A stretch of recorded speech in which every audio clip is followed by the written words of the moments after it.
Salut à toutes et à tous les amis, j'espère que vous allez bien. Au menu du jour, du mercato et encore du mercato. Enfin ça s'emballe et il était temps, serions-nous tentés de dire. On commence en France avec l'Olympique de Marseille qui regarde droit devant comme le placard de l'équipe ce jeudi matin avec l'arrivée de Mason Greenwood. Le club olympien s'apprête à officialiser le transfert de l'anglais contre 30 millions d'euros en provenance de Manchester United. Une arrivée qui fait beaucoup parler comme le relaye la Provence sur sa une en raison de son affaire extra-sportive. Mais malgré les polémiques, Greenwood a reçu un bel accueil de la part des supporters marseillais. Le joueur de 22 ans a atterri hier soir à l'aéroport de Marignane où plusieurs supporters l'ont plutôt bien accueilli en scandant son nom avec des fumigènes. Arrivé dans un jet privé en compagnie de sa femme et de son enfant, Greenwood est apparu tout sourire. Ce dernier va passer la traditionnelle visite médicale avant de paraffer un contrat de 5 ans. Aubameyang parti, l'OM n'a donc pas tardé à accélérer sur le mercato. Une chose est sûre, l'arrivée de Mason Greenwood ne laisse personne insensible. En tout cas, restez bien connectés, il se pourrait qu'il y ait une petite surprise au sujet de l'anglais sur notre chaîne secondaire.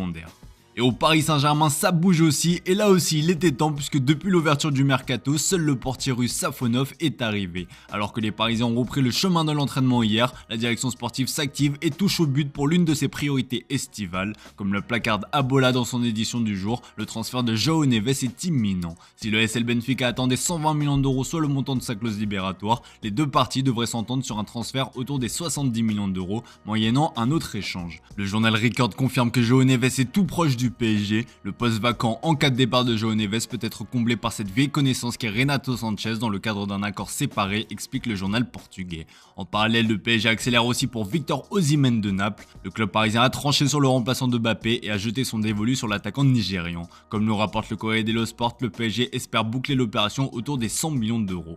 En parlant du remplaçant de Mbappé, la mère du joueur a livré quelques vérités au journal Le Parisien sur l'aventure de son fils dans la capitale française. Elle explique que ce dernier ne garde que les bons souvenirs malgré la fin d'aventure houleuse. À ce sujet, le club parisien doit toujours 100 millions d'euros au clan Mbappé après le Gentleman Agreement évoqué en début de saison 2023-2024. Faiza Lamari ne compte pas s'asseoir dessus, quitte à régler cette affaire devant les tribunaux.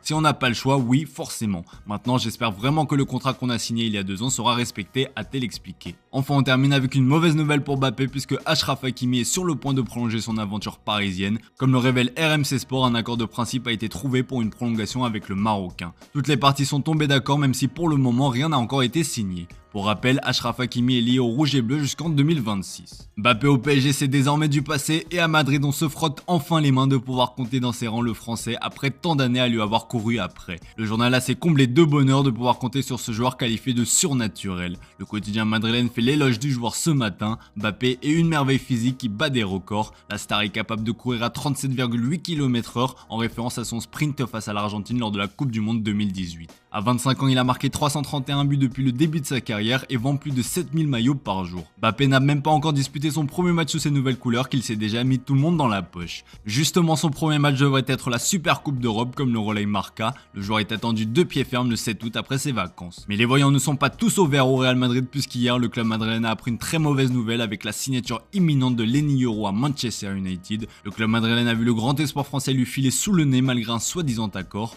mais Yoro a fini par s'impatienter. Comme le relaye le Mundo Deportivo qui reprend une info d'El Mundo, Florentino Pérez a déjà un plan B et il est assez surprenant. Il s'agirait du récent champion d'Europe Aymeric Laporte qui évolue en Arabie Saoudite du côté d'Al Nasser. Affaire à suivre. Et justement, on parle de l'arrivée de Leny Yoro en Angleterre ce jeudi matin. La presse jubile et s'enflamme pour ce gros coup à 62 millions d'euros. Dans ta face, lâche le Daily Star. Un message adressé à Liverpool qui était aussi dans la course pour signer le jeune crack de 18 ans. Le Manchester Evening News envoie aussi une petite pique au Real alors que le Daily Mirror se frotte les mains de ce nouveau deal conclu par Ten Hag. Selon nos infos, Leny Yoro a passé sa visite médicale avec succès et il a aussi visité les installations du club mancunien. La signature du contrat et l'officialisation de son transfert est prévue pour aujourd'hui. Leny Yoro quitte Lille et sera la deuxième recrue estivale des Red Devils après Zirkzee.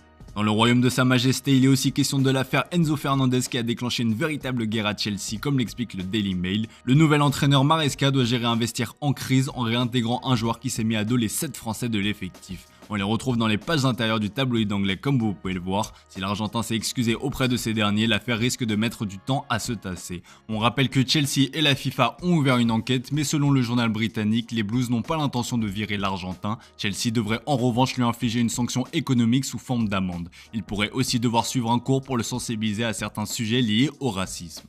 Allez, on termine ce tour de la presse sportive en Espagne avec le mercato du FC Barcelone qui s'emballe. Si on vous répète à chaque fois que le club catalan est en galère de thunes, ces derniers arrivent toujours à trouver un moyen d'être liés à des rumeurs plus folles les unes que les autres. Ce matin, Sport explique qu'un sommet a eu lieu pour Nico Williams et le deal est en très bonne voie. Le directeur sportif du Barça Deco a rencontré l'agent du joueur pour convenir de son contrat. Chez les coulés, ils sont convaincus de pouvoir conclure le deal en juillet. Pour rappel, la sensation de l'Euro a une clause de 58 millions d'euros. Et le Barça pourrait faire coup double puisque Dani Olmo est aussi pisté. C'est simple, le FC Barcelone veut faire les deux comme le relaie le Mundo Deportivo. En 24 heures, Deco a rencontré les représentants des deux champions d'Europe. Néanmoins, l'affaire semble plus compliquée pour le milieu du RB Leipzig qui est aussi dans le viseur de Manchester City et de l'Atlético de Madrid. Ce dernier a une clause à 60 millions d'euros qui expire le 20 juillet prochain. Décidément, le Barça est friand de talent espagnol puisque Sport rappelle que Mikel Merino est aussi dans le viseur. Le joueur a un contrat qui court jusqu'en 2025 mais la Real Sociedad pourrait accepter un transfert low cost. L'entourage de Mikel est déjà au courant de l'intérêt du Barça mais aujourd'hui il n'y a toujours pas d'offre formelle. La priorité absolue des Blaugrana étant Nico Williams. Voilà les amis, c'est tout pour ce matin, merci pour votre fidélité, excellente journée à vous. Comme d'hab, on se retrouve en fin d'après-midi pour le traditionnel JT Foot Mercato.